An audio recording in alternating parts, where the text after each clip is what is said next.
ప్రార్థన చేసుకుందాం. దయగలిగిన మా ప్రభువా, ప్రేమ కలిగిన మా తండ్రి, మీ పవిత్రమైన పాదములకు లెక్కించలేని వందనాలు చెల్లించుకుంటున్నాం. ఈ యొక్క పునరుత్థాన వేళ నీ పాద సన్నిధానంలో చేరి నీ ఘనమైన నామమును కీర్తించడానికి మీరు ఇచ్చిన అవకాశానికి వందనాలు. దేవ ఈ సమయంలో నీ వాక్యాన్ని ధ్యానిస్తుండగా నీ సన్నిధి మాతో ఉంచండి. నీ ఆత్మ కార్యాన్ని ఒకటి జరిగింపచేయండి. ఆత్మ చెప్పుచున్న మాట చెవిగల వాడు వినుగాక, వెనుగల చెవి గ్రహించగల మనస్సును నీ పిల్లలను మాకు ప్రసాదించండి. యేసు నామములో అడుగుచున్నాం పరమ తండ్రి, ఆమేన్. హల్లెలూయా. వాక్య భాగాన్ని ధ్యానం చేసుకుందాం. ఈ పునరుద్ధానపు ఆరాధన ధ్యాన భాగం వ్యక్తమై లూకా శుభవార్త 5వ అధ్యాయం.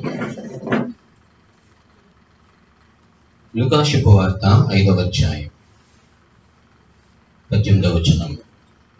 ఇదిగో కొందరు మనుష్యులు పక్షవాయువు గల ఒక మనుషుని మంచం మీద మోసుకొని వానిని లోపలికి తెచ్చి ఆయన ఎదుట ఉంచుటకు ప్రయత్నం చేసిరి గాని జనుల గుంపు కూడి ఉండినందున వానిని లోపలికి తెచ్చుటకు వల్లపడకపోయాను గనుక ఇంటి మీదకి ఎక్కి చాలండి. చదివిన వాక్య భాగం లూకా శుభవర్తమానము 5వ అధ్యాయం 18వ వచనాన్ని మనం చదువుకుని ఉన్నాము. చదివిన వాక్య భాగంలో కొందరు మనుష్యులు పక్షవాయువు కలిగినటువంటి వాణిని ఒక మంచం మీద మోసుకుని వచ్చారు. లోపలికి తెచ్చుటకు ఆయన ఎద్దుకు లేదా ఆయన ఎదుట ఉంచటానికి ప్రయత్నిస్తున్నారు. కానీ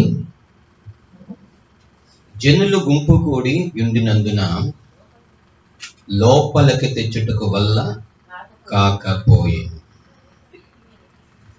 సరే, చదివిన వాక్య భాగంలో పక్షవాయువు కలిగిన వ్యక్తిగా కనపడుతున్నారు. ఒక వ్యక్తి దేవుని యొద్దకి ఆయన యొద్దకు తెచ్చుటకు ప్రయత్నం చేసేది, కానీ ఆయన యొద్దకు తీసుకుని రావడానికి ప్రయత్నం చేస్తున్నారు. మంచిది. కానీ కొంతమంది గుంపు లోపల తెచ్చుటకు అడ్డుగా ఉన్నందువలన వల్ల పడకపోయింది, అవకాశం లేకుండా పోయింది. ఒక విషయాన్ని మనం గమనించినట్లయితే, మన సమస్యను మనం దేవుని దగ్గరికి తేవాలని, అలాగే మనకెదిరే కష్టాలను మనం దేవుని దగ్గరికి తేవాలి. మనకెదిరే ఇబ్బందులు, ఇరుకులు దేవుని ఎదుగు తేవాలి. ఎలా తీసుకొస్తాం? ప్రార్థన ద్వారా మనం ఏం చేస్తాం? దేవుని దగ్గరికి తీసుకొస్తాం. మనముల ద్వారా మనం ఏం చేస్తామంటే దేవుని యొద్దకి మనం తీసుకొస్తాం. దావీదు నాడు కీర్తనలో, నా ప్రార్థన నీ చెవులలో చొచ్చును గాక అంటాడు. కనుక ఎవరెవరు ఇష్టదైవాలను ఆరాధించినప్పటికీ సరే, వారి విన్నపాలు, వారి ప్రార్థనలు ఎక్కడ తీసుకొచ్చుకుంటున్నారు అంటే దేవుని యొద్దకు తీసుకొచ్చుకుంటున్నారు. అలాగే మనము కూడా మరి దేవుని యొద్దకు మనం ఏం చేస్తున్నామంటే ఆయన యొద్ద ఉంచుటకు లేదా ఆయనకు సమీపముగా తీసుకురావడానికి యత్నము చేస్తున్నాం లేదా ప్రయత్నము చేస్తున్నాం. మనము కూడా ప్రార్థనల ద్వారా, ఆరాధనల ద్వారా, పాటల ద్వారా, ఉపవాసాల ద్వారా, విజ్ఞాపనల ద్వారా, రోదనల ద్వారా మనం ఏం చేస్తున్నామంటే దేవుని యొద్దకు ఆయన ఎదుట మన మనవులు ఉంచాలని ప్రయత్నిస్తున్నాం. కానీ ఇక్కడ జనులు ఎలా గుంపు కూడి లోపలికి తెచ్చుటకు వల్ల పడకపోతున్నట్లుగా కనబడుతుందో, అలాగే మన ప్రార్థన దేవుని యొద్దకి లేదా మన సమస్యలు, మన అవసరతలు దేవుని యొద్దకు, మనకు కావలసినవి దేవుని యొద్దకు తీసుకురావడానికి మనము కూడా ప్రయత్నిస్తున్నప్పుడు లేదా మనము కూడా ప్రయత్నిస్తున్న సమయాల్లో కొన్ని అడ్డులు, కొన్ని ఆటంకాలు, కొన్ని అవరోధాలు అనేవి ఎదురవుతూ ఉన్నాయి. ఆ అడ్డులు, ఆ ఆటంకాలు దేవునికి తెలుసు. ఇశ్రాయేలు ప్రజలు ప్రార్థన చేస్తున్నప్పుడు వాళ్ళు అంటున్నారు, మా మనవి నువ్వెందుకు ఆలకించు? మేము ప్రార్థన చేస్తున్నప్పుడు నువ్వెందుకు జవాబు ఇవ్వవు? మేము ప్రార్థన చేస్తున్నప్పుడు నువ్వెందుకు ప్రత్యుత్తరం ఇవ్వడలేదు? నువ్వెందుకు మౌనంగా ఉంటున్నావు? నువ్వెందుకు ఊరకుంటున్నావు? నువ్వెందుకు వింటలేదు? నువ్వెందుకు ఆలకించట్లేదు? నువ్వెందుకు మాట్లాడటం లేదు? అప్పుడు అన్నాడు, రక్షింపక నేరకు యుండునట్లు యెహోవా యొక్క హస్తం కురచ కాలేదు, విననేరకు యుండునట్లు యెహోవా చెవి మందము కాలేదు అని చెప్పారు. మరి ఆయన యొద్దకు తేవాలని, ఆయన యొద్దకు తెచ్చుటకు, ఆయనకు సమీపముగా రావాలని మన ప్రార్థనలు చేస్తున్నాం. కానీ ఇక్కడ సమీపముగా వెళ్ళటలేదట. మన ప్రార్థనలు ఆయన దగ్గరికి చేరట్లేదట. ఆయనకు వినిపించట్లేదు, కనిపించట్లేదు. మనం ఏదైనా ఒక వ్యక్తి మనతో మాట్లాడుతున్నప్పుడు ఆ వ్యక్తి మాట్లాడితే మనకు వినిపిస్తే తిరిగి సమాధానం చెప్పగలం. అది వినపడకపోతే ఏమైనా సమాధానం చెప్పగలం? ఈ మధ్య ఫోన్లు చేస్తూ ఉంటాం. ఏమండి, 10 మాటలు మాట్లాడితే 4 మాటలు వినపడితే 6 మాటలు వినపడవు. ఏంటమ్మా అర్థం కావడం లేదు, ఏంటమ్మా చెప్పండి, మళ్ళీ సరిగ్గా వినపట్లేదు, కట్ అయిపోతుంది, సిగ్నల్ సరిగ్గా అందట్లేదు, బయటకు వచ్చి మాట్లాడండి. అంటే విషయం ఏంటి అనేది, ఒక మనిషి మరొక మనిషితో మాట్లాడుతున్నప్పుడు విషయం ఏంటి క్లారిటీగా అర్థం కాకపోతే అటు నుంచి ఏం సమాధానం చెప్పాలో కూడా మనకేమి అర్థం కాని పరిస్థితి. ఏమండి, అలాగే దేవుని యొద్దకు తేవాలని మనం ప్రయత్నం చేస్తున్నటువంటి పరిస్థితుల్లో కూడా అవి దేవుని దగ్గరికి వెళ్ళకోకుండా ఆటంకపరిచేది ఏమి అని చెప్తున్నాడు అంటే అడ్డుగోడ అని చెప్పాడు. ఏంటంటే అది అడ్డు, మీకును మీ దేవునికి అడ్డముగా వచ్చాయి. అక్కడ జన సమూహం అడ్డముగా వచ్చారు, గుంపులుగా అడ్డముగా వచ్చారు. ఏమంటే ప్రయత్నిస్తున్నారు వీళ్ళు ఎలాగైనా సరే యేసు దగ్గరికి పక్షవాయువు గల వారిని తీసుకుని రావాలి, బలహీనమున్న వ్యక్తిని యేసు దగ్గరికి తీసుకురావాలి, మన బలహీనతలు ప్రభు దగ్గరికి తీసుకురావాలి. ఏమండి, మన కొరతలు ప్రభు దగ్గరికి తీసుకురావాలి, మన లోట్లు ప్రభు దగ్గరికి తీసుకురావాలి. ఏమంటే మన యొక్క మరి ప్రతికూలతలు ప్రభు దగ్గరికి తీసుకురావాలి. ప్రయత్నిస్తున్నాం కానీ చేరలేకపోతుంది. సమస్య అనేది దేవుని యొద్దకు వెళ్ళట్లేదు. కారణం ఏమిటంటే మీ దోషములు మీకును నాకు ఎలాగున్నాయట, అడ్డముగా వచ్చుచున్నవి. ప్రయత్నిస్తున్నాం, అయ్యా నువ్వు ఆశీర్వదించు అని ప్రయత్నిస్తున్నాం, అయ్యా నువ్వు దీవించని ప్రయత్నిస్తున్నాం. ఒకవేళ మనం శారీరకంగా ప్రయత్నిస్తున్నామా, మన తెలివితేటలతో ప్రయత్నిస్తున్నామా, మన జ్ఞానంతో ప్రయత్నిస్తున్నామా, లేదా మన యుక్తితో ప్రయత్నిస్తున్నామా, ఏమండి ఏదో ఒక విధంగా ప్రయత్నిస్తున్నాం. మన ప్రయత్నం మనం చేయాలి కదండి అంటాం కొన్నిసార్లు. ఏమంటే మన ప్రయత్నం మనం చేయాలి కదండి, ఆ చేయి, తప్పులేదు, నీ ప్రయత్నం నువ్వు చేయి. వారు కూడా చేస్తున్నారు ప్రయత్నం, కానీ వల్ల కావడం లేదు. మనుష్యుడు చేసే ప్రయత్నం సఫలమైతే గనక దేవుని యొద్దకు వచ్చి దేవుని అడగాల్సిన అవసరత ఏమాత్రం లేదు. మనిషి ప్రయత్నం అడ్డులుగా ఎదురవుతున్నాయి, మనిషి ప్రయత్నాలు ఎన్నో ఆటంకాలకు ఎదురవుతున్నాయి, మనిషి ప్రయత్నాలు దేవుని దగ్గరికి చేరటం లేదు. అందుకే ఈ పునరుద్ధానపు వేళ ఏమండి, మనం చేస్తున్న ప్రతి ప్రయత్నము వెనకాల అసలు వేటి గురించి మనం ప్రయత్నం చేయాలి? మనం చేసే ప్రయత్నం ఏమండి, దేవుని యొద్దకు చేరాలనే ప్రయత్నం చేస్తూ ఉన్నాం. కానీ చేయవలసిన ప్రయత్నం ఏంటి, చేయవలసినటువంటి విధానం ఏంటి అనేది క్రైస్తవ జీవితంలో కొన్ని విషయాలను ఈ పునరుద్ధాన దినం ధ్యానం చేద్దాం. చూడండి, ద్వితీయోపదేశ కాండం 12వ అధ్యాయం, ద్వితీయోపదేశ కాండము 12వ అధ్యాయము 18వ వచనం. నీ దేవుడైన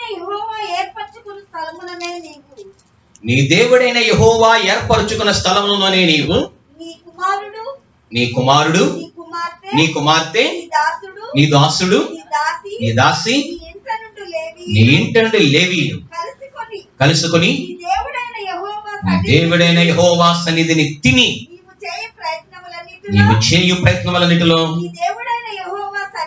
నీ దేవుడైన యెహోవా సన్నిధిని సంతోషించదవు. దేవునికి స్తోత్రం.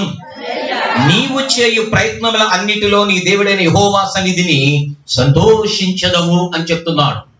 గమనించండి, అక్కడ వాళ్ళు ప్రయత్నిస్తున్నారు, ఏదో విధంగా దేవుని దగ్గరికి తీసుకువెళ్ళాలి, దేవుని యొద్దకు అతని మోసుకుని వెళ్ళాలి, మంచం మీద పడుకోబెట్టేని. కానీ వారి ప్రయత్నం అనేది ఏమాత్రమును ముందుకు వెళ్లకుండా ఆటంకపరచబడుతుంది. సరే, ఇక్కడ మనము చేయాల్సిన ప్రయత్నం మనం ఏం చేయాలి? ఏ ప్రయత్నం చేస్తే మన జీవితంలో ఏమంటే సంతోషముగా ఉండగలం? ఏ ప్రయత్నం చేస్తే కనుక యెహోవా సన్నిధానంలో మనం సంతోషించదము అని ద్వితీయోపదేశ కాండం 12వ అధ్యాయం 18వ వచనంలో చెప్తున్నాడు. అంటే ఇక్కడ అంటున్నాడు, నీ దేవుడని యెహోవా ఏర్పరచుకుని స్థలమునని. ఎక్కడ? నీ దేవుడైన యెహోవా ఏర్పాటు చేస్తున్నటువంటి స్థలముననే. ఏ స్థలములో అయితే దేవుడు ఏమండి మరి ఏర్పరచుకున్నాడు, ఏ సన్నిధిని అయితే దేవుడు ఏర్పాటు చేసుకున్నాడు, ఏ ఆలయమునైతే దేవుడు తన పని కొరకు, తన పరిచయ కొరకు, తన సేవ కొరకు ఏర్పాటు చేసుకున్నాడు, అక్కడ ఉన్నాడు ఏర్పరచుకున్న స్థలముననే. ఆ స్థలములో, ఆ సన్నిధిలో, ఆ సహవాసములో, ఆ ఆలయములో, మరెక్కడ కాదు. ఏదో నీ ఇంట్లోనో, నీ నివాస స్థలములోనో, లేదా నువ్వు పనిచేస్తున్న ప్రదేశంలోనో, నువ్వు చేస్తున్నటువంటి మరి చేస్తున్న వ్యవసాయం దగ్గర, లేకపోతే నువ్వు చేస్తున్న వ్యాపారాల దగ్గర, నువ్వు చేస్తున్న ఉద్యోగాల దగ్గర కాదు. యెహోవా ఏర్పరచుకునే స్థలముననే, ఆ స్థలములోనే, అక్కడే.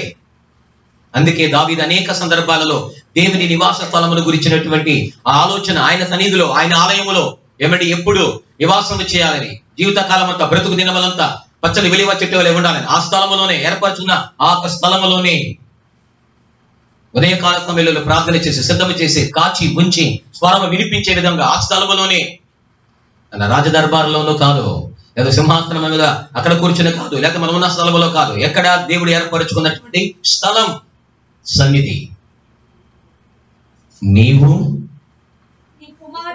ఆ తర్వాత అంటున్నాడు, నీవు అనగా నీ కుటుంబం, నువ్వు స్త్రీ పురుషుడు, తల్లి తండ్రి, నీవు, నీ కుమారులు, నీ కుమార్తెలు. చూసారండి, ఒకవేళ ఇంట దాసులు ఉన్నారా, వారైనా సరే, ఏమండి లేవీలు ఉన్నారా, వారైనా సరే, కలుసుకొని ఏం చేయాలంటే అండి, కలుసుకొని కలిసి దేవుని సన్నిధికి రావాలి. దేవుడు ఏర్పరచుకున్న స్థలంలోనే మనందరం కలిసి దేవుని సన్నిధికి రాము. ఏమండి, ఒకవేళ తల్లి వస్తే తండ్రి రాడు, తండ్రి వస్తే తల్లి రాదు. ఒకవేళ తల్లిదండ్రులు వస్తే పిల్లలు రా, ఒకవేళ కుమారుడు వస్తే కుమార్తె రాదు, కుమార్తె వస్తే కుమారుడు. ఇట్లా కుటుంబ వ్యవస్థలకు వచ్చేసేపాటికి మీరు ఎవరిని సేవించినప్పటికీ సరే, మీరు ఎవరిని ఆరాధిస్తున్నప్పటికీ, ఏది మీకు మంచిదని తోస్తుందో, మీ దృష్టికి ఏది సరైనదని తోస్తుందో చేయండి. ఇందులో బలవంతము గాని ఒత్తిడి చేసేదంటూ ఏదీ లేదు. భక్తి విషయంలోకి వచ్చేసేపాటికి అదే చెప్తున్నాడు, మీరు ఎవరిని సేవిస్తారో మీ ఇష్టం. అయితే నేనును నా కుటుంబం ఏం చేస్తామంటే యెహోవాను సేవించడము. దేవునికి స్తోత్రం. కనుక నీవు, నీ కుమారులు, నీ కుమార్తెలు, నీ దాసి ఎవరైనా కావచ్చు, మీరందరూ ఏం చేయాలంటే కలుసుకొని దేవుడు ఏర్పాటు చేసినటువంటి స్థలం, దేవుడు ఎన్నిక చేసుకున్న స్థలం, దేవుడు నిర్మించుకున్నటువంటి స్థలమునకు అందరూ కలిసి రావాలి, కలిసి ఆరాధించాలి, కలిసి స్తుతించాలి. పిల్లలకు కలిసి వెళతాం, పేరెంటాలకు కలిసి వెళతాం, కుటుంబంతో ఫంక్షన్లకు కలిసి వెళతాం కుటుంబాలతో. ఏమండి, లేదంటే కనుక మరి షికారులకి కలిసి వెళ్తాడు మానవుడు. మనకు నచ్చిన అనేక స్థలాలలోకి వెళతాం కలిసి, చక్కగా కుటుంబంతో. ఏమండి, మరి చెప్తారు ఆల్రెడీ, చక్కగా పిల్లలతో ఒక రండి, కలిసి రండి, అందరూ రావాలి, ఎవరు మారద్దు. నిజమే, మనకు దగ్గరగా ఉన్నప్పుడు చక్కగా మన కుటుంబంతో వెళతాం, వాళ్ళు కూడా ఆనందిస్తారు. ఇలా లోక సంబంధమైనటువంటి కార్యక్రమాలకు కుటుంబంతో కలిసి వెళుతున్నప్పుడు దేవుని సన్నిధికి మనము కలిసి రావాలి అని, కుటుంబంతో కలిసి దేవుని స్తుతించాలని, కుటుంబంతో కలిసి దేవుని గణపరచాలని ఏమండి మరి చేస్తున్నామా? ఆ విధంగా మనం ప్రయత్నిస్తున్నాం.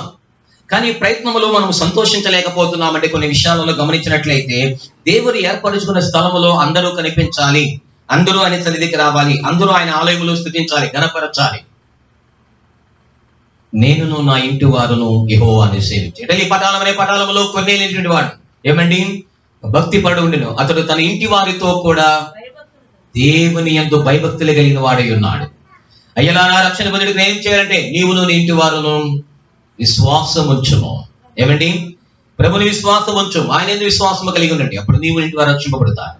ఇట్లా తన ఇంటితో కలిసి, తన కుటుంబంతో కలిసి, బిడ్డలతో, కుమారులతో, కుమార్తెలతో కలిసి దేవుడు ఏర్పరచుకునే స్థలములలోనే నేనును నా ఇంటి వారును యెహోవాను సేవించెదము. నేనును నా ఇంటి వారును యెహోవాను సేవించెదము. ఆయనే సజీవుడని, ఆయనే విజేయుడని, ఆయనే సజీవుడని, ఆయనే విజేయుడని, సిల్వలోన నీకు నాకు విజయము చేకూర్చెనని, సిల్వలోన నీకు నాకు విజయము చేకూర్చెనని. నేనును నా ఇంటి వారును యెహోవాను సేవించెదము. శ్రమలు, శోధనలో, మరణ బంధకములో శాంతి సమాధానము దయచేసిన దేవుడు. శ్రమలు, శోధనలో, మరణ బంధకములో శాంతి ఈ సమాధానము దయచేసిన దేవుడు. ఆశా నిరాశలలో ఆవేదన వలయములో, ఆశా నిరాశలలో ఆవేదన వలయములో ఏ దేవుడు చేయలేని అద్భుతములు చేసినాడు.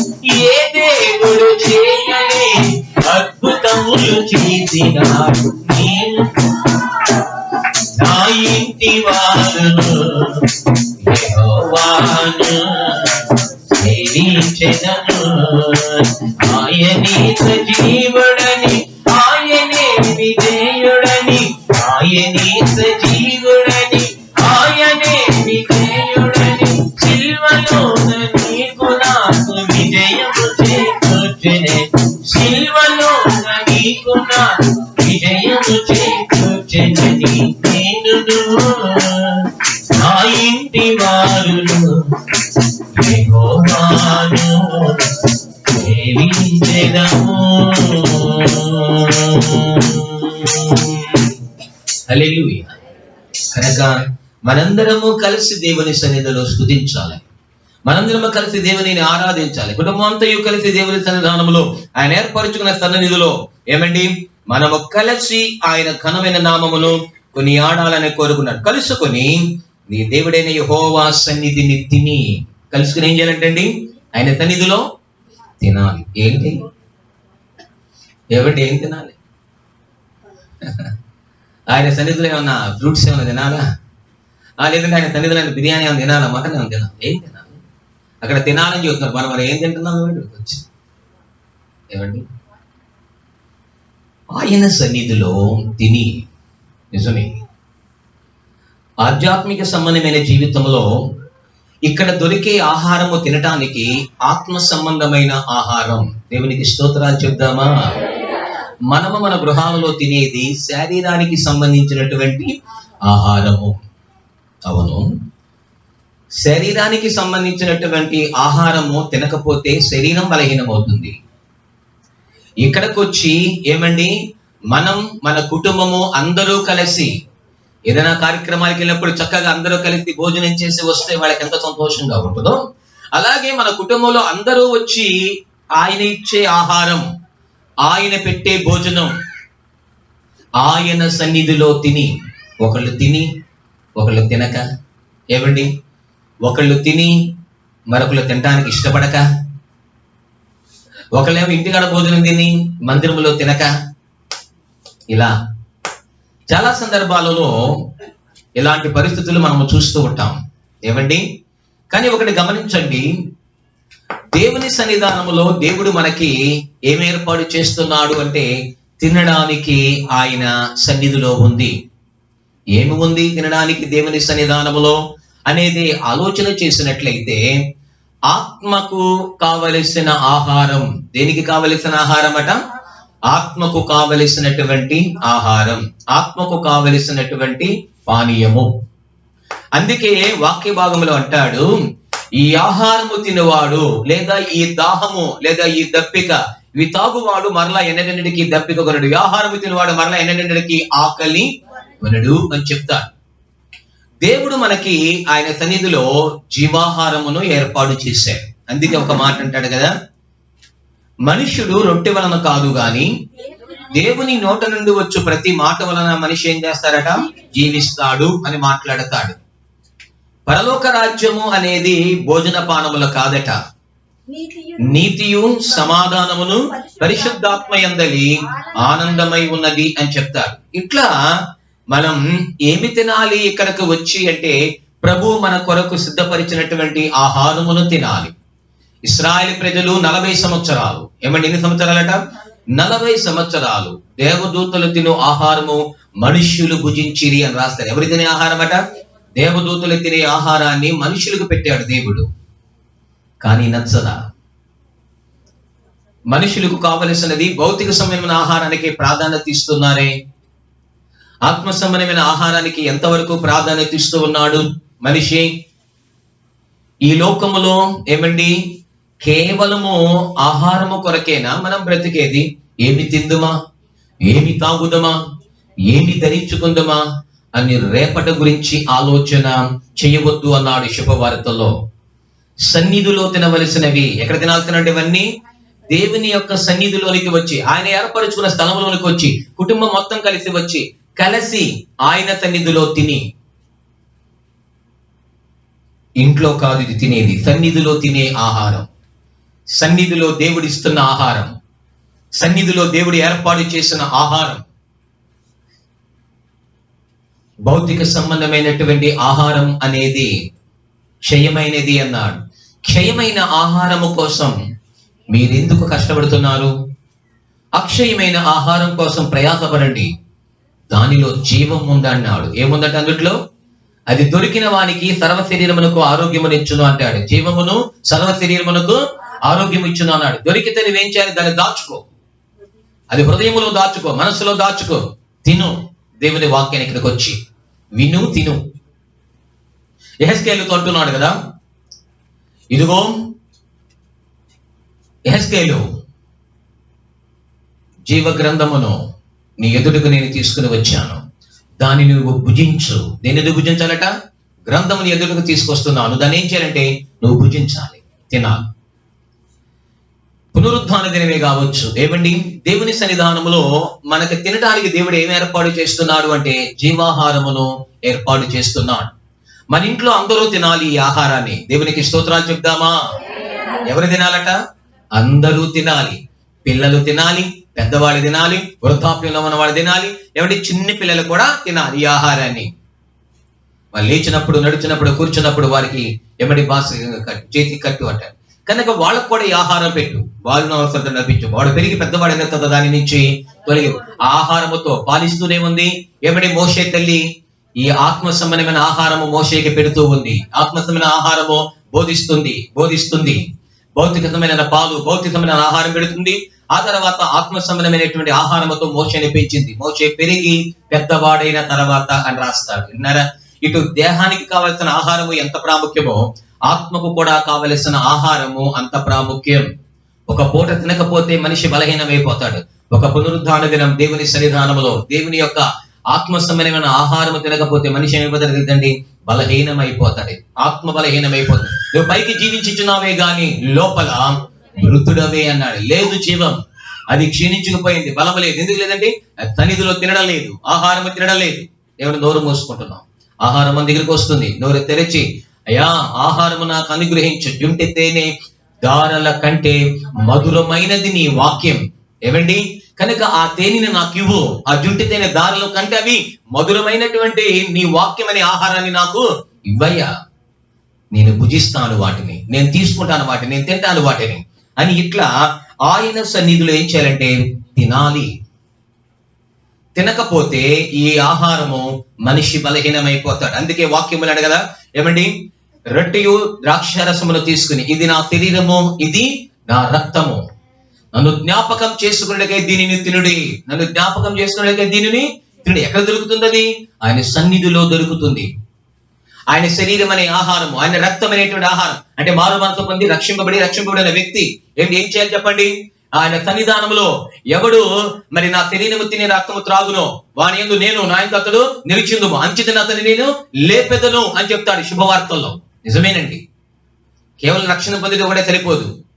ఆయన శరీరాన్ని మనకి ఇచ్చాడు దేవుడు, ఆయన రక్తాన్ని మనకి ఇచ్చాడు. ఆయన సన్నిధిలో తింటేనే నా శరీరములోను నా రక్తములో పాలిభాగస్తులైతేనే, ఇది తింటేనే పరలోక రాజ్యములో నాకు కూడా పాలిభాగస్తులు అవుతారు. పునరుద్ధానం అంచితే నేను ఏం చేస్తానని నేను లేపుతాను. ఇది తినకోకుండా మన జీవితంలో మనము శక్తిని పొందుకోము. ఇది తినకుండా మనం బలాన్ని పొందుకోము. ఇది తినకోకుండా మనం ఆత్మ అనేది బలము పొందుకోదు. ప్రియుడా, ఆత్మ వర్ధిల్లుచున్న ప్రకారము అన్ని విషయములలోనూ నువ్వు సౌఖ్యముగా. ఆత్మ ఎప్పుడు వర్ధిల్లుతుంది? సన్నిధిలో ఉన్న ఆహారమును తినినప్పుడు. సన్నిధిలో ఉన్నటువంటి ఆ సముఖపు రొట్టెలు, ఏమండి, అలాగే సముఖపు ఆహారము దేవుడు ఏర్పాటు చేస్తూ ఉండేవాడు తన ప్రజలకు. పస్కా పండుగ ఆచరించమని చెప్పేవాడు తన ప్రజలకు. కనుక ఆయన సన్నిధికి వచ్చిన ప్రతి ఒక్కరికి ఆయన తినుటకు ఆహారం ఇస్తున్నాడు. మొదటిగా ఆయన పెట్టే ఆహారం ఏంటి ఆ ప్రజలకి అంటే, వారు 1 రోజు, 2 రోజులు, 3 రోజులు ఆయన పెట్టిన భోజనము చేస్తూ వచ్చారు. దేవునికి స్తోత్రం. దేవుని వాక్యం అనే ఆహారాన్ని వారి విరివిగా పెంచారు. దేవుడు ఆయన బోధిస్తున్నారు, వారు వింటున్నారు. ఆయన బోధిస్తున్నారు, ఆయన పెడుతున్నారు ఆత్మసమైన ఆహారం, ప్రజలు తింటున్నారు. ఒక రోజైనా భౌతికమైన ఆకలి వారికి తెలియదండి. 2 రోజులైన భౌతికమైన ఆకలి వాళ్ళకి తెలియదు. 3 రోజులైన భౌతికమైన ఆకలిని గురించిన వాళ్ళ ఆలోచన చేయటం లేదు. ఆ దేవుని వాక్యం మీదే, ఆ జీవాహారం ఆయన పెడుతున్న ఆ వాక్యం అనేటువంటి ఆ బోధ ఏం చేస్తున్నారంటే వాళ్ళు వింటున్నారు. కానీ ప్రభువే ఇప్పటికి 3 రోజులైంది, వీరు ఏమీ తినలేదు, నా మాటలు వింటూనే ఉన్నారు, నా దగ్గరే ఉన్నారు. వీళ్ళకి ఆహారమును పెట్టి పంపించాలి. ఏం పెట్టి పంపించాలటండి? ఆహారమును పెట్టి పంపించాలి. ముందల ఆహారం పెట్టి ఆ తర్వాత వాక్యాన్ని చెప్పలా. ముందల కడుపుకు ఆహారం పెట్టి తర్వాత వాక్యాన్ని ఉపదేశం చేయలేదు. ముందల మనిషికి కావలసినది ఏంటంటే జీవాహారము నేనే, జీవజలమును నేనే. జీవాహారం మనకు ప్రాముఖ్యం. ముందల అది పెట్టిన తర్వాతే వారి దగ్గర ఏమీ లేదు, వాళ్ళు నా దగ్గర ఉన్నారు, నా మాటలు వింటున్నారు. ప్రభు వెంటనే ఒక చక్కని నిర్ణయం తీసుకున్నాడు. వాళ్ళని ఆకలితో పంపించడం నాకు ఇష్టం లేదు. వాళ్ళు ఆధ్యాత్మికమైన ఆహారము తిని వారి ఆత్మ బలముగానే ఉంది, కానీ ఇక్కడ శరీరానికి కూడా ఆహారము కావాలి కదా. ప్రియుడు ఆత్మ వర్ధిల్లుచున్న ప్రకారం నువ్వు ఆ విధంగా వర్ధిల్లు, సన్నిధికి వచ్చి తిను వాక్యాన్ని, నువ్వు ఆ వాక్యాన్ని తిను, వాక్యాన్ని విను, వాక్యం అనే బలాన్ని పొందుకో. ఆ తర్వాత అన్ని విషయములలో నువ్వేం చేస్తావట?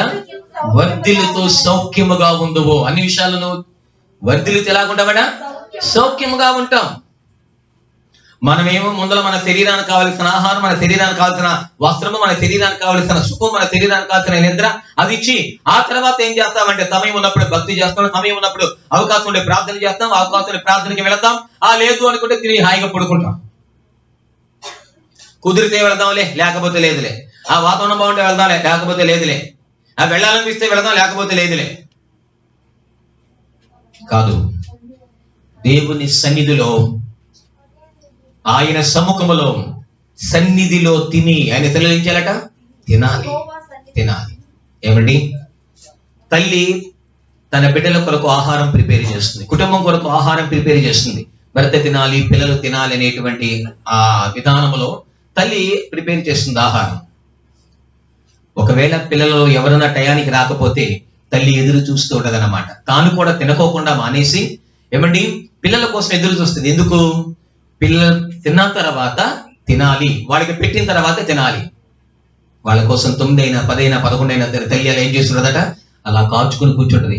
ఆ ముందుకు వెనక్కి నిద్ర వస్తున్నా సరే మరలా ఆపుకుని ఏమండి మరి పిల్లలు వచ్చిన తర్వాత వాళ్ళకి పెట్టి వాళ్ళు తిన్న తర్వాత ఆమె తినొచ్చు, తినకపోవచ్చు, ఆమెకి సంతోషం, పిల్లలు తిన్నారు. ఒకవేళ అలా నిద్రపోతే పిల్లలు ఇంకా ఎవరు పెడతారు? వాళ్ళు కూడా వచ్చేసి అలాగే పడుకుంటారు తినుకోకుండా ఆకలితో. అని ఏం చేస్తారు? తల్లి మెలకువగా ఉంటుందండి. అంటున్నారా? ఏదైనా ఒక చిన్న గొడవ, ఏదైనా సమస్య అలిగారనుకో బ్రతిమలాడుతుంది. అయ్యా తిను, అమ్మా తిను, తినకపోతే నీరసం వస్తుందిరా, తిను అని బతిలాడుతుంటది అన్నమాట. కానీ ఏమండి అంటే ఆ ఏర్పాటు చేసిన తింటే తల్లికి సంతోషం. అలాగే మన పరమ తండ్రి మన కొరకు సన్నిధిలో ఏర్పాటు చేస్తున్నాడు. మనము తినటానికి ఏర్పాటు చేసిన ఆహారం, మన ఆత్మకు కావలసినది, ఆయన ఏర్పాటు చేసడానికి కావలసినటువంటి మన ఆత్మలకు కావలసిన ఆహారం. ఏమండి ఆధ్యాత్మికమైన ఆహారము తండ్రిగా ఆయన ప్రిపేర్ చేసి ఇక్కడ ఉంచుతాడు. నా పిల్లలు వచ్చి దాన్ని భుజించాలి, నా పిల్లలకు వడ్డించాలి, నా కుమారులకు వడ్డించాలి, నా కుమార్తెలకు వడ్డించాలి అని ఎదురు చూస్తూ ఉంటాడట. ఏం చేస్తా ఉంటాడంటే ఆయన దినమెల్లయ్యో చేతులు చాచి ఎదురు చూస్తున్నాడు. ఎందుకు ఎదురు చూస్తున్నాడు? నీకు ఆహారం పెట్టడానికి ఎదురు చూస్తున్నాడు, నీకు జీవాహారం పెట్టడానికి ఎదురు చూస్తున్నాడు. నువ్వు రాలేదనుకో బాధపడుతున్నావు.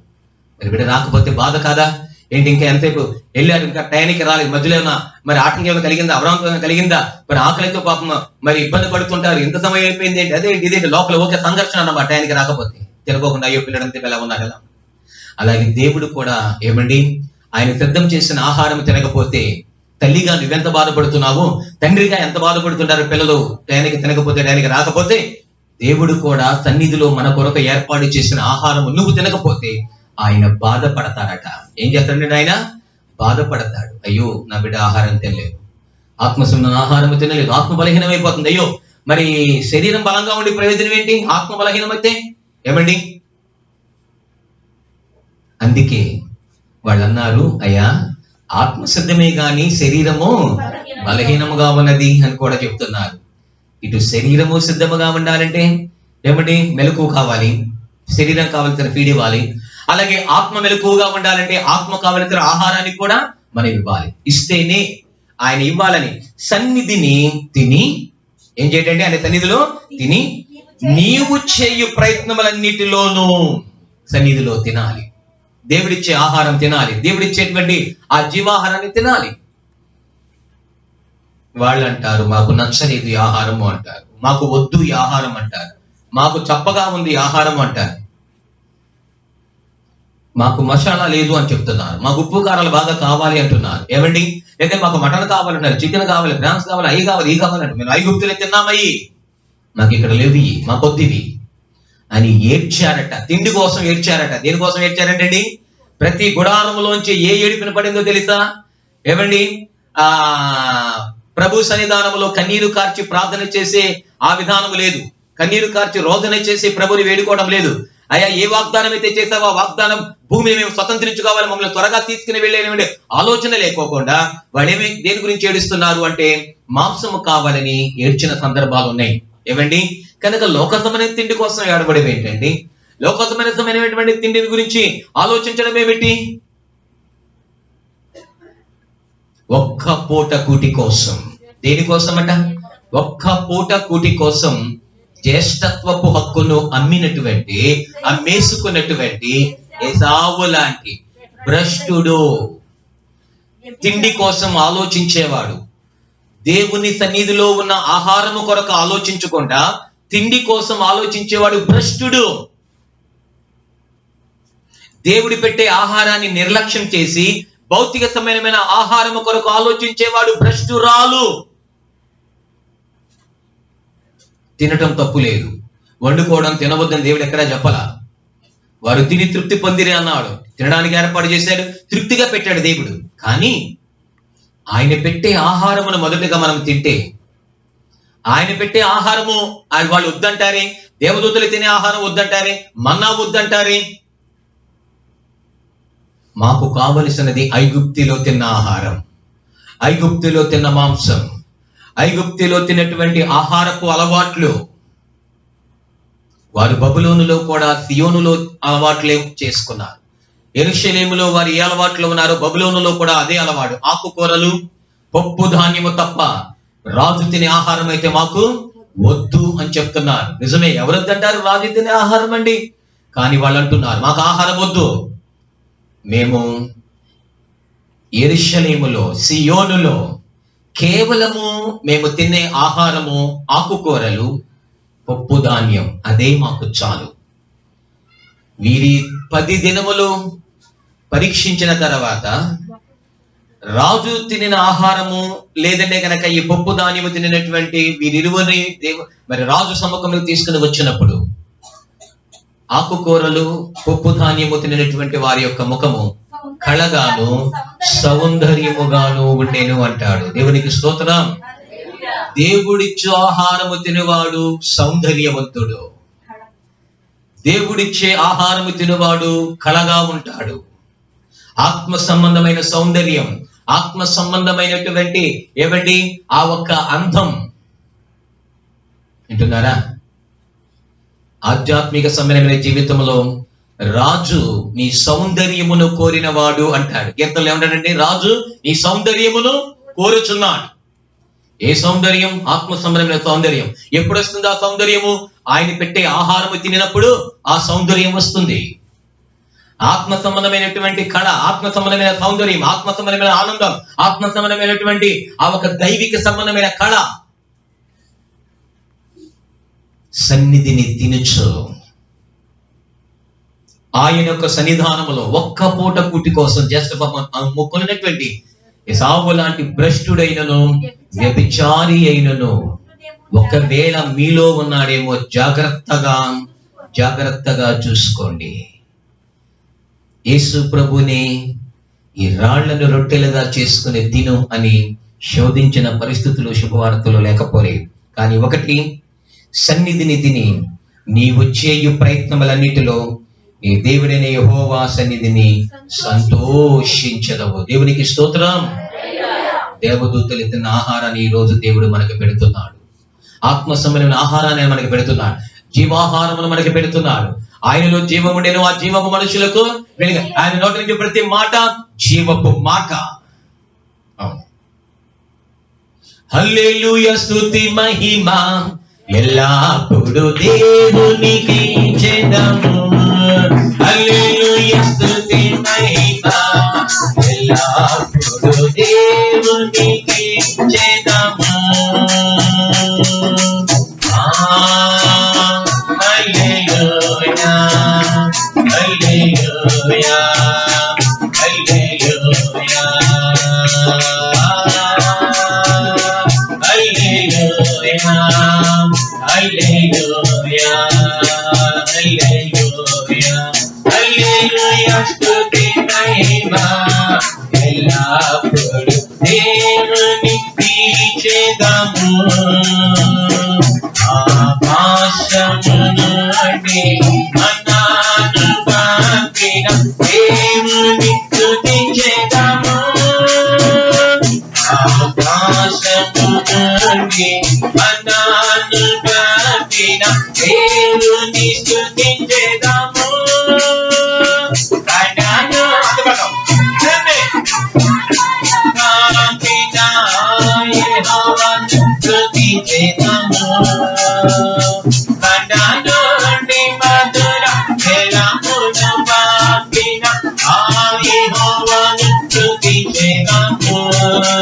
హల్లెలూయా, స్తుతి మహిమ ఎల్లప్పుడు దేవునికి చెందము.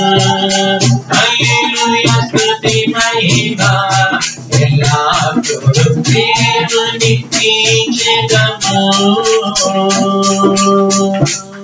హల్లెలూయా. నీవు చేయు ప్రయత్నముల అన్నిటిలోనూ యెహోవా ఏర్పరచిన స్థలములలోనే నీవు, నీ కుటుంబము, నీ ఫ్యామిలీ మొత్తం ఆయన సన్నిధిలోనికి వచ్చి ఆయన సన్నిధిలో తిన్న తర్వాత నీవు చేయు ప్రయత్నములన్నిటిలో ఆ వాక్యమును తిన్న తర్వాత, ఆ వాక్యాన్ని విన్న తర్వాత, ఆ వాక్యాన్ని భుజించిన తర్వాత అప్పుడన్నాడు, నీవు చేయు ప్రయత్నములన్నిటిలో నీ దేవుడైన యెహోవా సన్నిధిని సంతోషించదవు. దేవునికి స్తోత్రం. నీ దేవుడైన యెహోవా సన్నిధిని ఎలా ఉంటావట? సంతోషించదవు. నీకు సంతోషం కలుగుతుంది, నీ కుటుంబానికి సంతోషం కలుగుతుంది, నీ బిడ్డలకు సంతోషం కలుగుతుంది. నువ్వు చేయే ప్రయత్నాలన్నింటిలో నీకు సంతోషం కలుగుతుంది, నువ్వు చేసే పనుల్లో నీకు సంతోషం కలుగుతుంది, సంతోషము కలుగుతుంది. వారు అతనిని ఆయన యొద్దకు తీసుకుని వెళ్ళాలని ప్రయత్నించిరి గాని జనులు అడ్డుగా ఉండటం వలన లోపలికి వెళ్ళలేకపోయారు. విన్నారా? కనుక ఏమిటి ఆ అడ్డు? మన కుటుంబం అంతా దేవుని సన్నిధానంలో కనిపించకపోవడమే అడ్డు. ఆయన ఏర్పరచుకున్న స్థలములోనికి క్రమముగా ఆయన సన్నిధికి వచ్చి ఆయన సన్నిధిలో తినకపోవటమే ఏమండి అడ్డు. సంతోషించకపోవడానికి అడ్డు, స్వస్థత పొందకపోవడానికి అడ్డు, ఆత్మకార్యం జరగకపోవడానికి అడ్డు అదే. నువ్వు తిను, నువ్వు చేయి ప్రయత్నం అంటే దేవుడైన యెహోవా సన్నిధిని నీవు సంతోషించదవు. వాళ్ళు విన్నారు, తిన్నారు, ఆయన పెట్టింది. వాళ్ళు విన్న తర్వాత వాళ్ళ ఆకలిని తీర్చాలి. వాళ్ళు విన్న తర్వాత వాళ్ళ ఆకలిని మనం పెట్టాలి. వాళ్ళ ఆకలి ఏదైనా సరే మనం తీర్చి ఆహారం పెట్టి పంపించాలి. వాళ్ళు ఏ ఆకలైనా ఆకలి తీర్చాలి. ఒకవేళ నీ జీవితంలో ఏమండి మరి ఆర్థిక సంబంధమైన ఆకలితో ఉన్నావా? ఆ పొదువ లేదా లోటును తీస్తాడు. లేదంటే కనుక నీ జీవితంలో సంతోషమైనటువంటి ఆకలితో ఉన్నావా? అది లేదా ఆకలితో ఉన్నావా? సంతోషాన్ని నీకు సమృద్ధిగా ఇస్తాడు. వారు తిని తృప్తి పొందిరి, ఆ సంతోషాన్ని నీకు సమృద్ధిగా తృప్తిగా ఇస్తాడు. విశ్రాంతి, నెమ్మది లేకుండా ఆకలితో ఉన్నావా? నెమ్మది లేని ఆకలిని తీరుస్తాడు. సమాధానం లేని ఆకలితో ఉన్నావా? సమాధానం లేని ఆకలిని దేవుడు తీరుస్తాడు. తినిన తర్వాత, సన్నిధిలో తినిన తర్వాత. ఆ తర్వాత అన్నాడు, నీవు నీ దేశములోనున్న నీ దినములన్నిటను లేవీయులను విడవకూడదు సుమీ. ఎంత గొప్ప మాట తెలుసా ఇది? ఎవరిని విడిచిపెట్టకూడదట? లేవీయులను విడిచిపెట్టవద్దు. లేవీయులు అనగా ఏమండి? దేవుని పని, దేవుని పరిచర్య చేసేటువంటి యాజకులు. ఇశ్రాయేలు ప్రజలలో 12 గోత్రాలలో 11 గోత్రాలకి స్వాస్థ్యం ఇవ్వగా లేవియ గోత్రానికి ఏ స్వాస్థ్యం ఇవ్వలేదు. వారి యాజకత్వం చేయాలి. దేవుడు వారికి పెట్టినటువంటి అది పని, ఆయన పరిచర్య చేయడం, ఆయన పని చేయడం, ఆయన సన్నిధిలో ప్రత్యక్ష గుడారం దగ్గర, ఆయన ఆలయములో, ఆయన సన్నిధిలో సేవ చేయడమే, అదే లేవీలకు ఉన్నటువంటి ఆ పని. కనుక అక్కడ అంటున్నాడు కదా, నీ దినములన్నిట నీవు నీ దేశములోనున్నా, ఏమండి ఈ భారతదేశంలో మనం ఉన్నాం, ఇండియాలో మనము ఈ ఉన్న దేశంలో నీ దినములన్నిట ఎంతకాలం ఈ లోకంలో ఉంటావో, ఎంతకాలం జీవిస్తావు, ఎంతకాలం సజీవంగా ఉంటావో అంతకాలము లేవీలని విడవకూడదు సుమి. స్పష్టంగా చెప్తున్నాడు, విడిచిపెట్టమాక. ఏదో కష్టములో పట్టుకుని లేవీలని, దేవుని సేవకుల్ని, అయ్యా నాకు ఈ కష్టం వచ్చింది, అయ్యా ఈ ఆపద వచ్చింది, ఈ బాధ వచ్చింది, నా కోసం ప్రార్థన చేయి, ఈ బలహీనత వచ్చి నా కోసం ప్రార్థన చేయి, ఆర్థిక ఇబ్బంది వచ్చి నా కోసం ప్రార్థన చేయి, ఈ దురాత్మ ప్రభావంతో విడిపడతా ప్రార్థన చేయి, నాకు ఎవరో సహాయం చేసేవాళ్ళే, నాని వాళ్ళు ఎవరో నా వైపు చూడలేదు, నన్ను వదిలేశారు, ఇక నీవి ఆ మందిరమే నాకు దిక్కు, అలాగే మీరే మాకు దిక్కు, సంఘం ఏదైనా మా కోసం ప్రార్థన చేయాలి. అయ్యా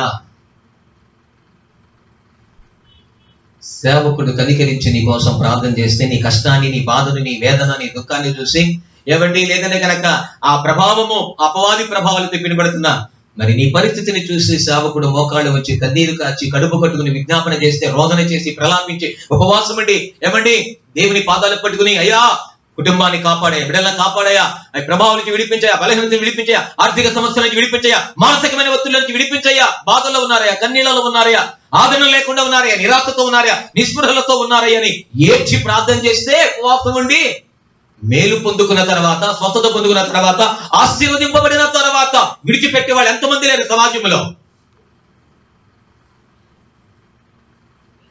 అసలు జ్ఞాపకం రాదా? మనస్సాక్షి గద్దించదా? అయ్యో నా కోసం ఇలా ప్రార్థన చేశారే, నా కోసం ఇలా ఉపవాసం ఉన్నారే, నా కోసం కడుపు కట్టుకుని నా సేవకులు ఇలా ప్రార్థన చేశాడే అనేటువంటి ఆ జ్ఞానం ఎందుకు రాదు? నాకు అర్థం కాదు. బుద్ధి ఎందుకు రాదు? అన్ని గుర్తుంటాయి, ఇది ఎందుకు గుర్తుండదు? అన్ని జ్ఞాపకం ఉంటాయి, ఇది ఎందుకు జ్ఞాపకం ఉండదు? విడిచిపెట్టే మనస్తత్వం. ఇదే చెప్తున్నాడు, నీ దినములన్నిట లేవీలను విడవకూడదు సుమి. నువ్వెన్ని ప్రయత్నాలు చేసినా సరే, లేవీయుడిని విడిచిపెట్టి నువ్వు ఎన్ని ప్రయత్నాలు చేసినా ప్రయోజనం లేదు. వీళ్ళని విడిచిపెట్టమాక.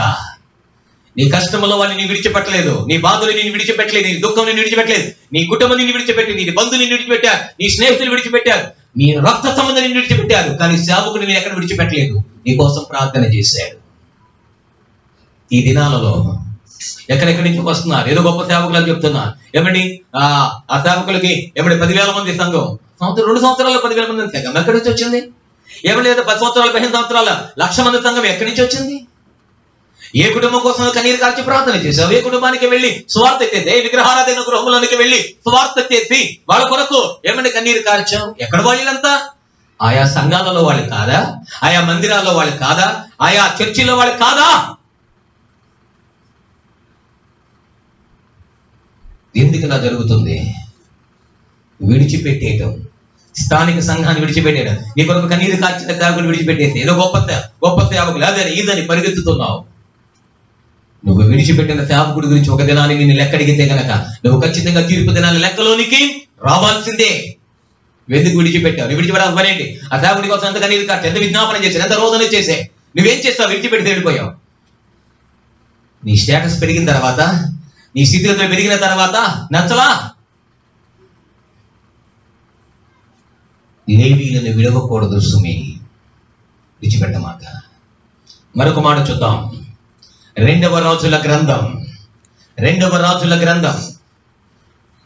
అధ్యాయం 24వ వచనం.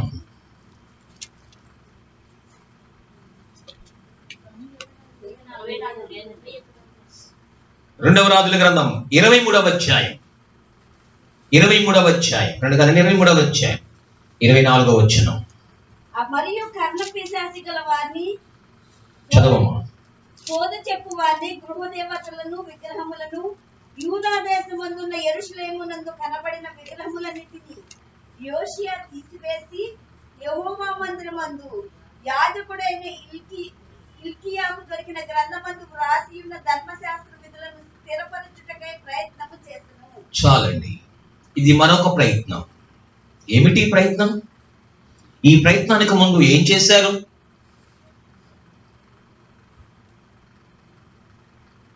హిల్కియాకు దొరికినటువంటి గ్రంథం ముందు వ్రాసి ఉన్న యాజకుడైన ధర్మశాస్త్ర విధులను స్థిరపరచుటకు ప్రయత్నము చేసెను.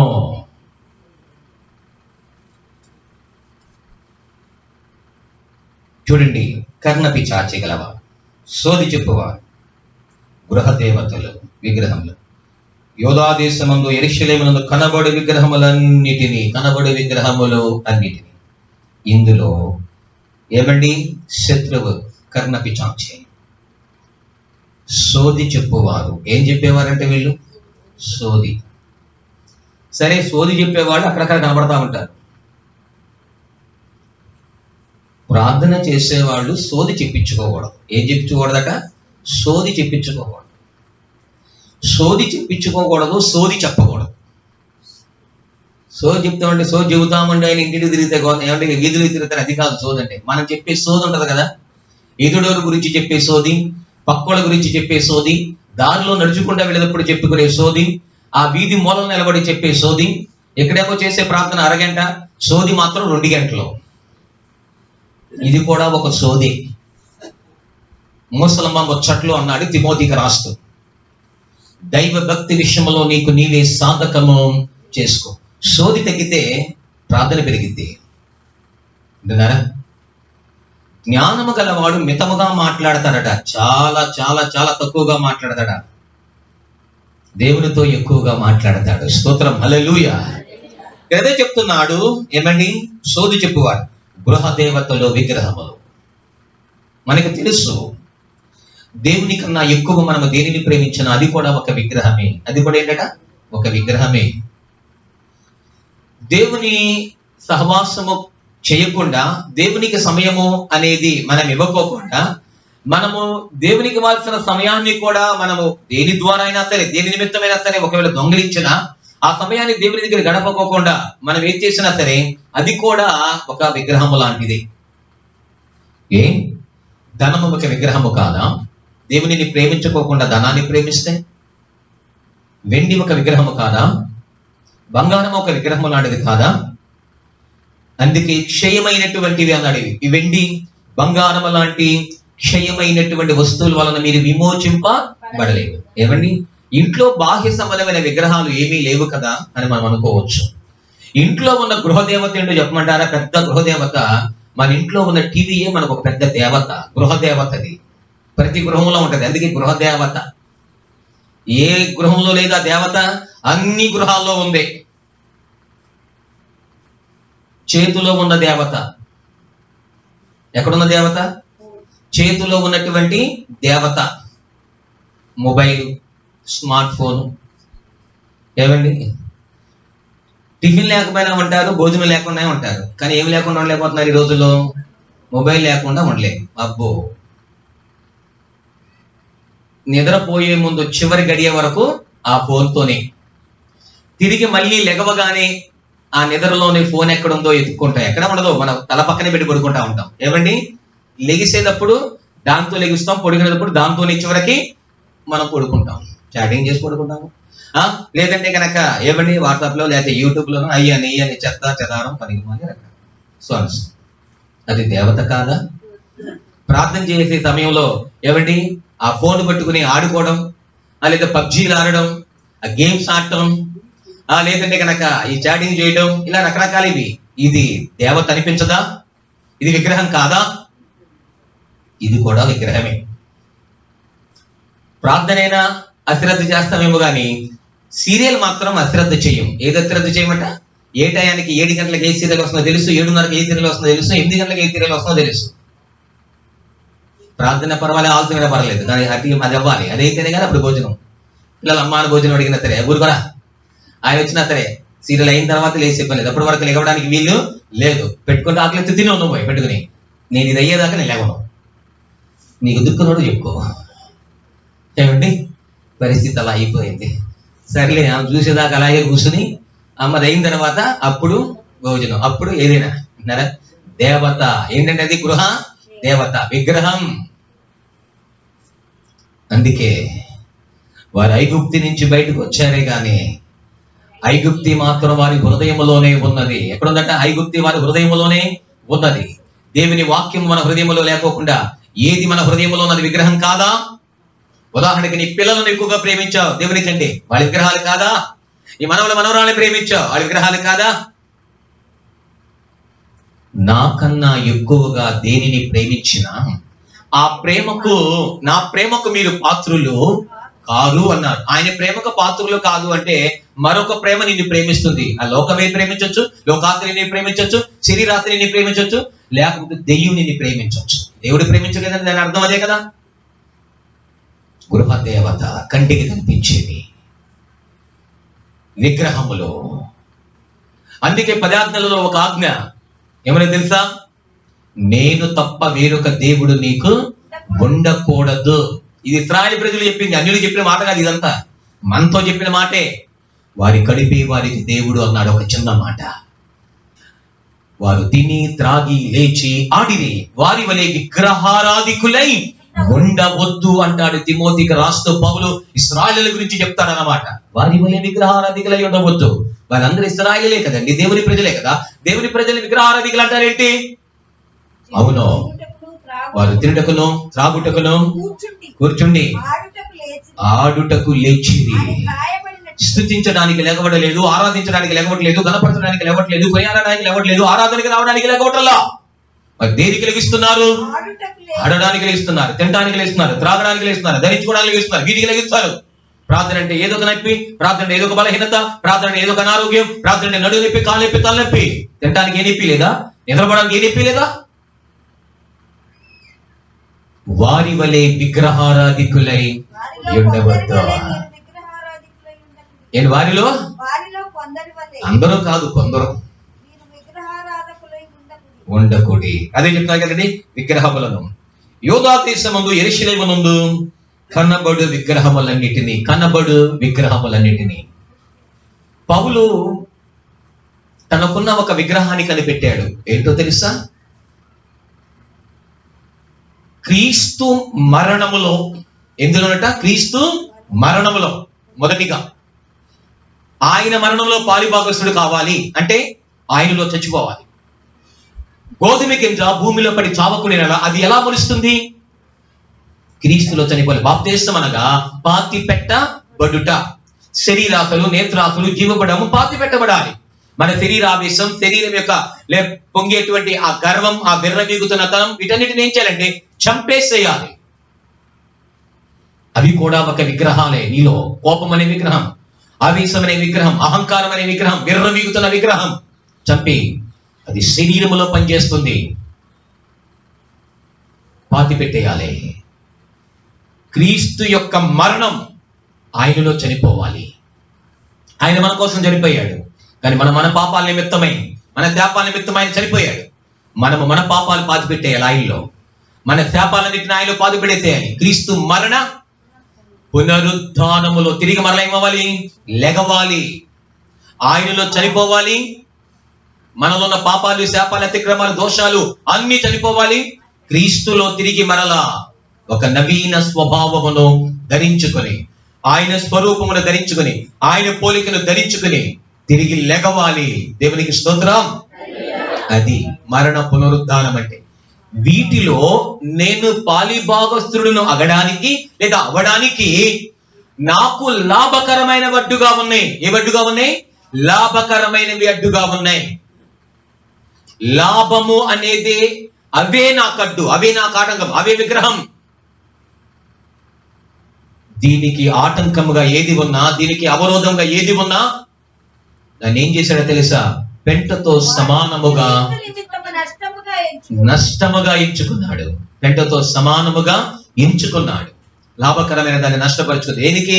క్రీస్తు మరణ పునరుద్ధానములో పాలిభాగస్తున్నట్టు ఎట్టిదో తనకున్న లాభమే తనకు ఒక విగ్రహం అనిపించింది, తనకున్న లాభమే తనకు అడ్డుగా అనిపించింది. క్రీస్తులో మరణించడానికి, క్రీస్తులో తిరిగి బ్రతకడానికి. ఆయన పునరుద్ధాన బలమును ఎరుగు నిమిత్తమును, ఆయన పునరుద్ధానపు బలం ఎరుగు నిమిత్తము, ఆయన శ్రమలలో పాలిభాగస్తుడు అగుట ఎట్టిదో ఎరుగు నిమిత్తమును సమస్తమును నష్టపరుచుకున్నారు, వాటిని పెంటతో సమానముగా ఎంచుకున్నారట. శ్రమలలో పాలిబాగు ఏమండి? ఆయన శ్రమలలో పాలిబాగు చెట్టుతో తెలుసుకునే నిమిత్తమై నాకు కలిగినది యావత్తును వ్యర్థమైన దానిగా ఎంచుకుంటున్నాను. ఇక్కడ కూడా అదే చెప్తున్నాడు. యెరూషలేమునందు కనబడే విగ్రహములు అన్నిటినీ కనబడుతున్నవి, దేవుని ప్రేమకు ఆటంకంగా కనబడుతున్నవి, దేవుని సహవాసానికి ఆటంకంగా కనబడుతున్నవి, దేవుని ప్రేమలో సాగటానికి ఆటంకం కనబడుతున్నవి, క్రీస్తు ఎడల సరళత నుండి, పరిశుద్ధత నుండి, పవిత్రుని ఎట్లయినను వైదొలగింప చేయటానికి ఆటంకంగా కనబడుతున్నవన్నీ అక్కడ ఏం చేశారట?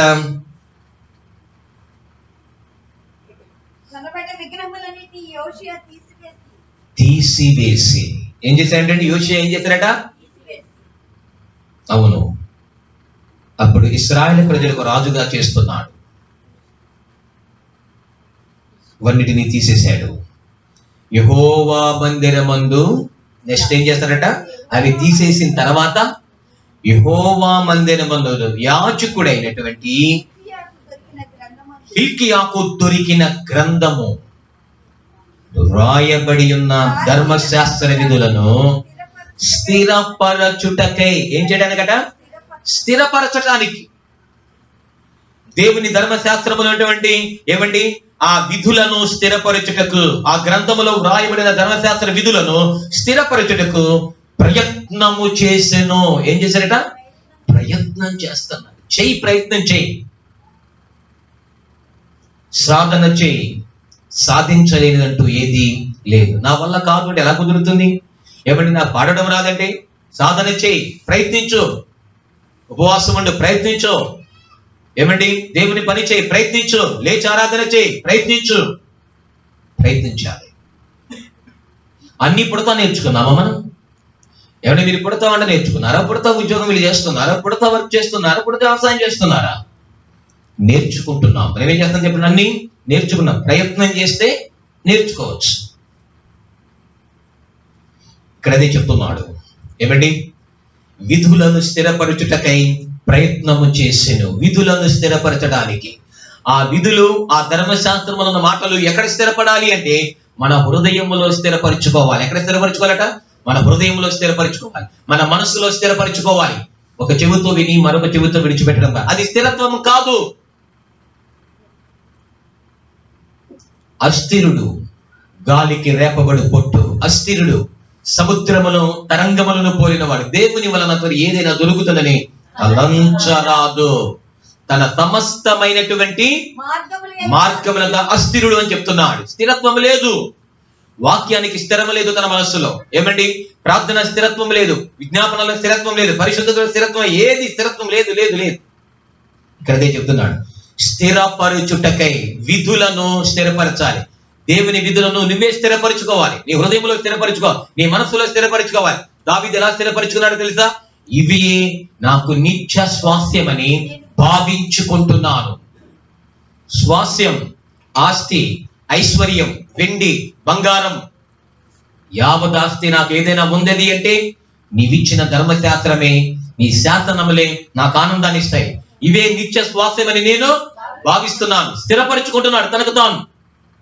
రాజ్యం స్థిరమైంది, సింహాసనం స్థిరమైంది, రాజరికం స్థిరమైంది అనుకోలే. ఏ రోజు నాకు స్థిరమైన ఆస్తి ఏదైనా ఉంది అంటే, అయ్యా నీకు ఇచ్చిన ధర్మశాస్త్రం, నీ శాసనాలు, నీ విధులే, అవి నాకు ఆస్తి. ఆమె ఉత్తమమైన దానిని ఎన్నిక చేసుకుంది. ఆమెకున్న ఆస్తి అదే. ఆమె యొక్క నుండి దానిని ఎవడును తీసివేయలేడు. నువ్వు ఆస్తి పాస్తులు ఏర్పాటు చేసుకున్నా, వెండి బంగారాలు ఏర్పాటు చేసుకున్నా, ఒక రోజు వాటిని విడిచి వెళ్ళవుతుంది. కానీ నువ్వు స్థిరపరుచుకునే విధులు, నువ్వు స్థిరపరుచుకునే దేవుని ధర్మశాస్త్రం విన్న తర్వాత అది నీ మనస్సులో, నీ హృదయంలో పెట్టుకుంటే అది నీతో కూడా నిత్య రాజ్యము వరకు నిన్ను అది నడిపిస్తుంది. దేవునికి స్తోత్రాలు చెప్తామా? నిన్ను తన రాజ్యాన్ని నడిపిస్తుంది, తన పట్టణాన్ని నడిపిస్తుంది, ఆయన ఉండే స్థలానికి నడిపిస్తుంది. అది స్థిరపరచే గది చెప్తున్నా. ఏమండి? విధులను స్థిరపరచుటకై ప్రయత్నము చేసెను. చదువుతున్నారు పిల్లలు. చదివినప్పుడు చదివిన పాఠములు అన్ని అవి మైండ్లో అలా స్థిరపడిపోవాలి, అలా ఉండిపోవాలి. నువ్వు గంటల గంటలు చదివినా సరే తీరా ఎగ్జామ్ హాల్కి వెళ్ళినప్పుడు అవి గుర్తు లేకపోతే, అవి మైండ్లో లేకపోతే, అది ఆ మెమోరియల్లో ఫీడ్ అవ్వకపోతే నువ్వు చదువుతున్న చదువు, నువ్వు చదివిన చదువు అంతా ప్రయాసం అంతా ఏమైపోతుందంటే వ్యర్థమే. ఏం లేదు, గుర్తు లేదు. కొన్నిసార్లు ప్రార్థన సాయం కోరతారనమాట. చదువుతారండి బాగా, కానీ గుర్తుండదు. మమ్మల్ని బాగా చదువుతుంది, కానీ ఎగ్జామ్ హాల్కి వెళ్ళిన తర్వాత చదివిన ఏమీ గుర్తుండవు. జ్ఞాపక శక్తి లేదు. అర్థమైంది అనుకుంటున్నాను.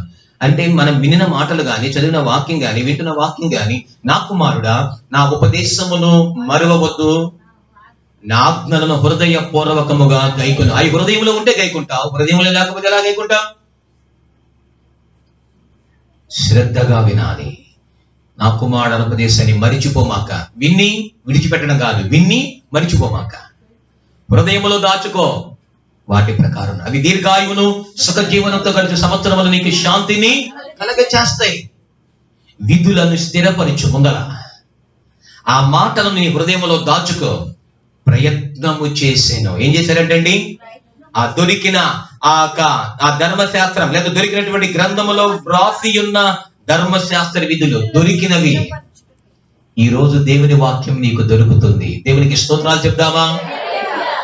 4 నెలలు వాక్యం దొరకల. ఎన్ని నెలలు దొరకల? 4-5 నెలలు దొరకల వాక్యం. సన్నిధి దొరకల 4-5 నెలలు.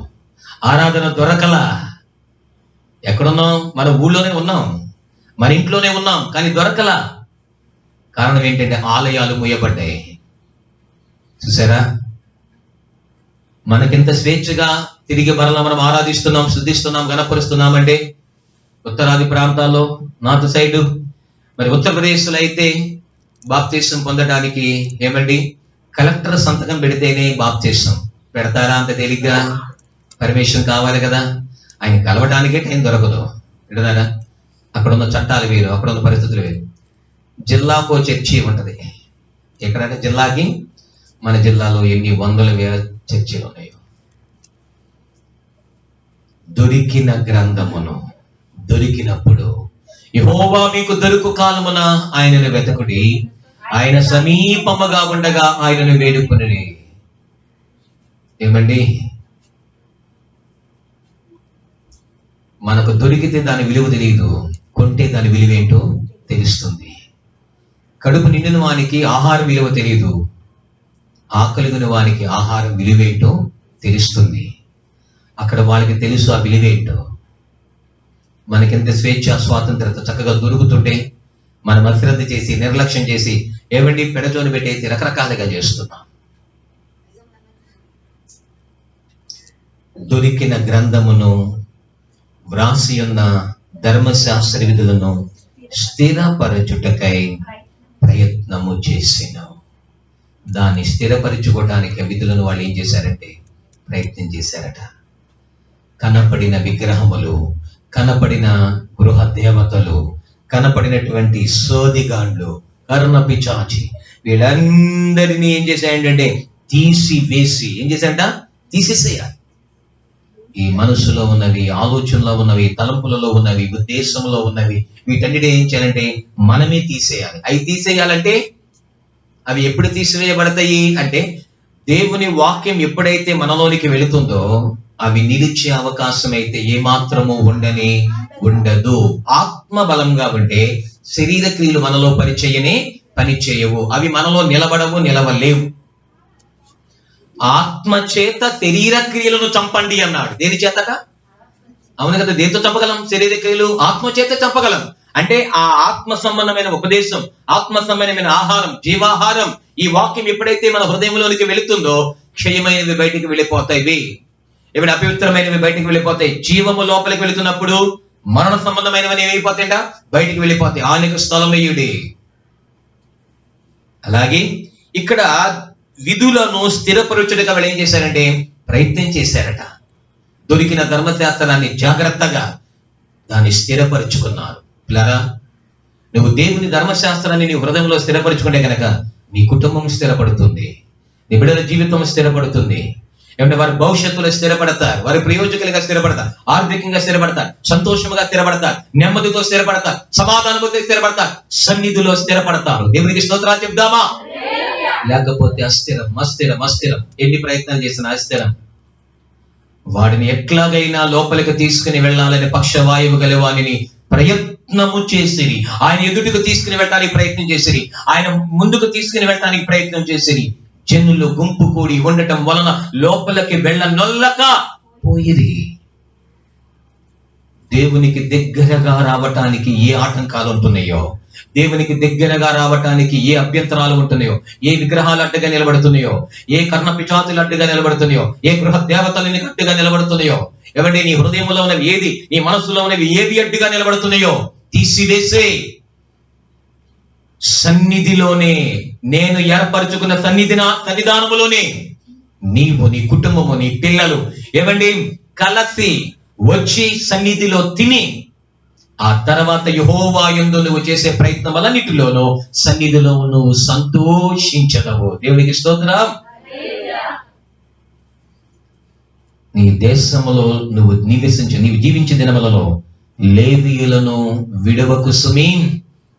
ఈ పునరుత్థాన దినం పిల్లరా, నీ ఆలోచనతో నువ్వు ప్రయత్నం చేసిన, నీ తెలివితేటలతో ప్రయత్నం చేసిన, నువ్వెన్ని ప్రయత్నాలు చేసినప్పటికీ సరే, మొదట మనము చేయవలసిన ప్రయత్నం ఏంటంటే, ఆయన ఏర్పరచుకున్న సన్నిధిలో, ఆయన ఆలయములో ఆయన పెట్టే ఆ ఆహారము తిని మనమందరము కలిసి అది తింటేనే అప్పుడు దేవుడు మన ప్రయత్నమును ఏం చేస్తారంటే సంతోషముగా మారుస్తాడు. ఎలా మారుతాడండి?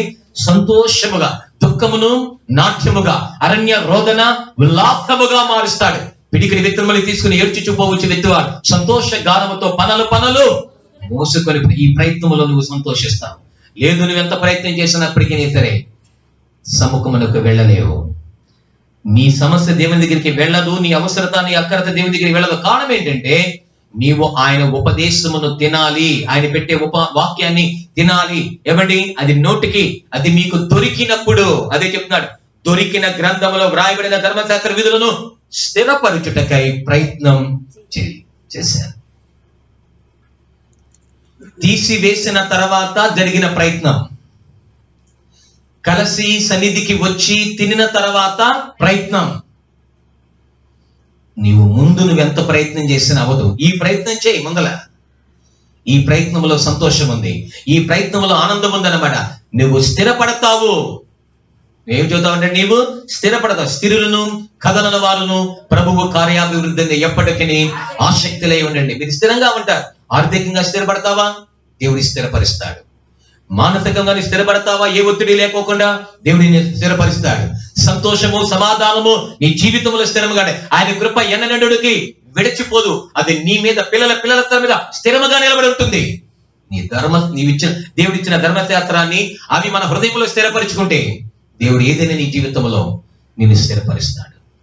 ఈ పునరుద్ధానపు వేళ పిల్లల వాక్యం అయితే అవ్వలేదు.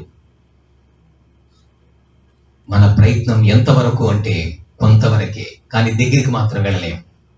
నువ్వు చేయాల్సిన ప్రయత్నం ఇది. ఈ విధమైన ప్రయత్నం నువ్వు చేయి, ఖచ్చితంగా నీ జీవితంలో అద్భుతాన్ని నువ్వు చూస్తావు, సంతోషాన్ని చూస్తావు, నువ్వు స్థిరపడతావు, నీ లైఫ్ లో ఆనందిస్తావు. దేవుడు నిన్ను దీవిస్తాడు, కుటుంబాన్ని దీవిస్తాడు.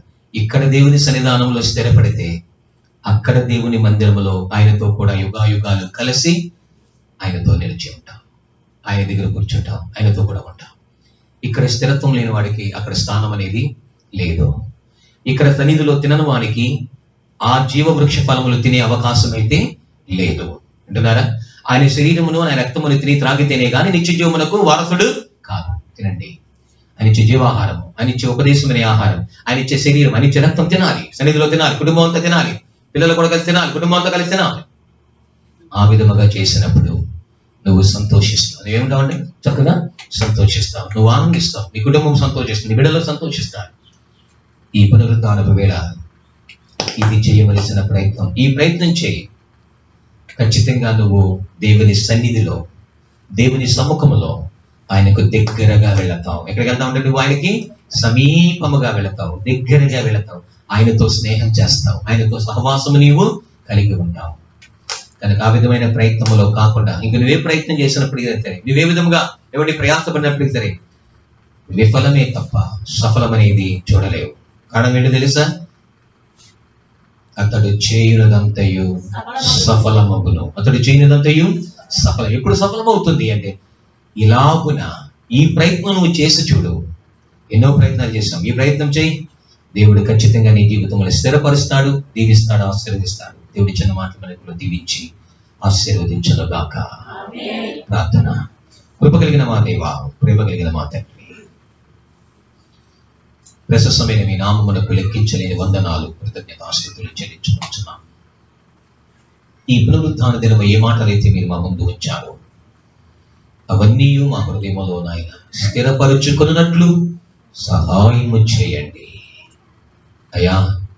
మీరు మాకు ఇస్తున్న విధులు, ధర్మశాస్త్రము మాకు దొరికినప్పుడు వాటిని దాచుకున్నట్లు సహాయము చేయండి. నిజముగా మోక్షవాయువు గలవాణిని నాయన, నీ ఎదుటకు తీసుకుని రావాలని వారు ప్రయత్నం చేశారు. కానీ లోపలికి వెళ్ళటానికి వీలు లేనంత జనసమూహం నాయన. మా జీవితంలో నాయన మా ప్రతి పరిస్థితిని నీ తముఖానికి తీసుకుని రావాలని మేము వస్తున్నాము. కానీ అడ్డులు, ఆటంకాలు, అతిక్రమములను దాచిపెట్టేవాడు వర్ధనుడు, వాటిని విడిచి ఒప్పుకునేవాడు కనికరము పొందుతున్నాము. అయ్యా, మీకును మాకును దోషములట్టుగా ఉన్నామన్నాము. వాటిని తీసివేస్తున్న కృప దయచేయండి. వాటిని విడిచిపెట్టే కృప మాకు దయచేయండి తండ్రి. నీవు ఏర్పరుచుకున్న స్థలములో మేమందరము కనపడాలని, కలిసి రావాలని, సన్నిధిలో తినాలని, యెహోవాను బట్టి సంతోషించి సన్నిధిలో నువ్వు ఆనందిస్తావని, నీ ప్రయత్నం అంతటిలో నువ్వు సంతోషిస్తావని ప్రమాణము చేస్తున్నావు. నిజమే, మా జీవితంలో నాయన నీవిచ్చే ఆహారము తినకపోతే మేము ఎలా సంతోషించగలం నాయన? నీ సన్నిధిలో నువ్వు ఏర్పాటు చేసుకున్న స్థలానికి మేము రాకుండా మేము ఎలా దీవించబడగలం నాయన? కనుక ఏ ఉపదేశం అయితే మీరు మా ముందు ఉంచారు, విగ్రహములు అడ్డుగా ఉన్నవి, సోది అడ్డుగా ఉన్నది, గృహదేవతలు అడ్డుగా ఉన్నవి నాయన. నీ మరణ పునరుద్ధానములో నాయన పాలిభాగస్తుడిగా ఆటంకపరుచుచూ ఉన్నటువంటి, అడ్డుగా ఉన్నటువంటి, లాభకరముగా ఉన్నవి దేవా మా పితరులు విడిచిపెట్టేశారు. ఐగుప్తి సింహాసనాన్ని విడిచిపెట్టేశారు. ఐగుప్తి వెండి బంగారములు విడిచిపెట్టారే. నీకన్నా ఎక్కువగా దేనిని ప్రేమించినది విగ్రహము కనుక మా హృదయంలో ఉన్నటువంటి విగ్రహాలను నాయన బయటకు తీసివేయునట్లు సహాయం చేయండి. అవి విగ్రహములు మేము అనుకోవటలేదేమో. ఈ పునరుద్ధాన దినము ఆ విగ్రహాలను నాయన తీసివేసుకుంటేనే ధర్మశాస్త్రము, ఆ విధులు మాలో స్థిరపడతాయని, దాని కొరకై ప్రయత్నించండి అని మీరు మరొకసారి మా ముందు ఉంచినందుకే వందనాలు. నిజమే, శరీరమునకు ఆహారము ఎంత ముఖ్యమో అయ్యా, మా ఆత్మకు కూడా మీరు ఇస్తున్నటువంటి ఆహారము అంతే ప్రాముఖ్యమని, ఆత్మ ఎక్కడ క్షీణించుకుపోకుండా, ఆత్మ ఎక్కడ బలహీనము కాకుండా, ఆత్మ ఎక్కడ కృంగిపోకుండా తండ్రి నీ వాక్యముతో బలపరుచుకుని ఆ నిత్య జీవములో ప్రవేశించే వరకు బలమైన ఆహారము తినట వలన పాలు తాగే దశని విడిచిపెట్టి బలమైన ఆహారం మీకు అవసరము. పాలు తాగేవాడికి జ్ఞానము, తెలివి, వివేచన ఉండదు, జ్ఞానేంద్రియాలు ఎదగవు గనక అని సెలవిచ్చావు. బలమైన ఆహారము తినవాడికి జ్ఞానేంద్రియములు ఎదుగును గనక మంచి చెడులు తెలుసుకున్నాను. నిజమేనాయన, ఈ ఆహారము తింటేనే ఏది స్థిరమైనది, ఏది అస్థిరమైనది, ఏది జీవము గలది, ఏది జీవము లేనిది, ఏది మరణము, ఏది జీవము అనేది అర్థమవుతుంది. ఏది స్థిరమో, ఏది అస్థిరం అనేది గ్రహించగలము నాయన. అలాంటి ఆధ్యాత్మిక సంబంధమైనటువంటి నాయన నీ ఉపదేశమును మేము తీసుకుని దినదినము బలాభివృద్ధి చెందినట్లు సహాయం వచ్చేయి, స్థిరపడినట్లు సహాయం వచ్చేయి. మా ప్రయత్నం అంతటిలో మీరు సంతోషిస్తారని ప్రమాణం చేస్తున్నారయ్యా. ప్రతి కుటుంబము సంతోషించాలి, ప్రతి కన్నీరు నాట్యముగా మార్చబడాలి, ప్రతి అరణ్య రోదన ఉల్లాసముగా మార్చబడాలి. బలహీనలను ముట్టడి బాగు చేయి, ఎలుకలు సాగ కలగ ప్రతికూలత అనుకూలపరచండి, నెమ్మదిని దయచేయి, ఆత్మానుసారిగా కృప దయచేయి, ఆధ్యాత్మిక సంబంధమైన బలమును పొందుకున్నట్టు సహాయం వచ్చేయి. ఆత్మ సంబంధమైనటువంటి ఆయన ఆలోచనలతో, తలంపులతో నడిపించండి. నిత్య జీవాన్ని స్వతంత్రించుకునే వారిగా మమ్మల్ని అందరినీ ఆయుక్తపరచబడవచ్చు. ఈ పునరుద్ధాన దినం ఏ ఉపదేశం అయితే మీరు మా ముందు ఉంచారు, నిజముగా ప్రభువా వారి ప్రయత్నం వల్ల నీ సమ్ముఖానికి వెళ్ళలేకపోయారు కనుక మా ప్రయత్నాల వల్ల మేము వెళ్ళలేం. కానీ నువ్వు ఏ విధముగా ప్రయత్నించమన్నావు ఆ విధముగా ప్రయత్నిస్తే, నువ్వు ఏదైతే మొదట వెతకమన్నావో వెతికితే తర్వాత అవన్నీ అనుగ్రహింపడతాయి. ప్రియుడు ఆత్మీయకముగా వర్ధిల్లుచున్న ప్రకారం అన్ని విషయములలోనూ సౌఖ్యముగా ఉండేదవని నీ లేఖనాలు సెలవిస్తున్నవి గనక ఆత్మ సంబంధమైన ఆలోచనలు దయచేయి. ఏమి తినము ఏమి త్రాగడం ఏం ధరించుకుందామా కాకుండా దేవుని యొక్క ఆత్మ సంబంధమైన ఆహారమును భుజించి నీ సన్నిధిలో తినచ్చు. ఈ సన్నిధిలో ప్రభువా మరి ఆనందించే కృప ధన్యత, స్థిరపడే కృప ధన్యత దయచేయాలి. ఇంతవరకు నీ సన్నిధి మాతో ఉంచినందుకు వందనాలు చెల్లించుకొనొచ్చు. పరిశుద్ధాత్మదే ప్రతి మాటలు మంచి నిలబడితే వేదలకు ఫలించట్లతో నీరుగడైన తోడ్పడించి ప్రతి కుటుంబాన్ని దీవించి ఆశీర్వదించండి. ఆత్మీయంగా బలపరచండి, ఆధ్యాత్మికంగా స్థిరపరచండి, ఆర్థికంగా కూడా ఆయన స్థిరపరచండి. నెమ్మది, శాంతి, సమాధానాలు కలిపండి. ఇది విషాద కలిగించి ప్రతి కుటుంబానికి ఆయన నావికుడిగా, కాపరిగా, అధిపతిగా తెచ్చి నడిపించి ఈ ఘనమైన నామానికి మహిమ తెచ్చుకోమని యేసు నామములు అడుగుచున్నాం పరమ తండ్రి. ఆమేన్, ఆమేన్, ఆమేన్.